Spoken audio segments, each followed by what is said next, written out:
आता बातमी एबीपी माझाच्या इम्पॅक्टची आहे। निवडणूक आयोगाने माझाच्या बातमीची दखल घेतली आहे। एसआयआर मधील गोंधळ एबीपी माझाने समोर आणला आणि निवडणूक आयोगाने बीएलओना महत्त्वाच्या सूचना दिल्या आहेत। माझाने राज्यातील विविध शहरांमध्ये राजकीय पक्षांच्या कार्यालयात एसआयआरचं काम सुरू असल्याचा प्रकार समोर आणलेला।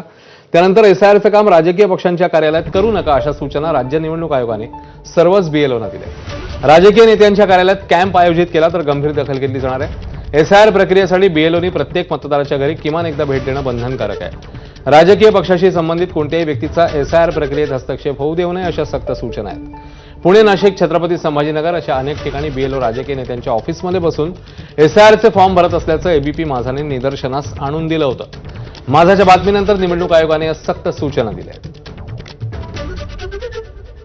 खरं तर अपेक्षित असं आहे की त्यांनी घरी यायच्या आधी ही सगळी माहिती तयार ठेवणं अपेक्षित आहे, परंतु त्यांना ती सगळी माहिती आम्हालाच काढून द्यावं लागत आहे। आणि आता तुम्ही बघतायत की बसायला जागा नाही घरामध्ये, आणि कसं होतं की हे उभं राहून 2-2 हजार फॉर्म घेऊन फिरणं हे खूप जिकरीचं काम आहे। यासाठी कुठे जिथं जागा मिळेल तिथं काम करणं सोयीचं होतं सर।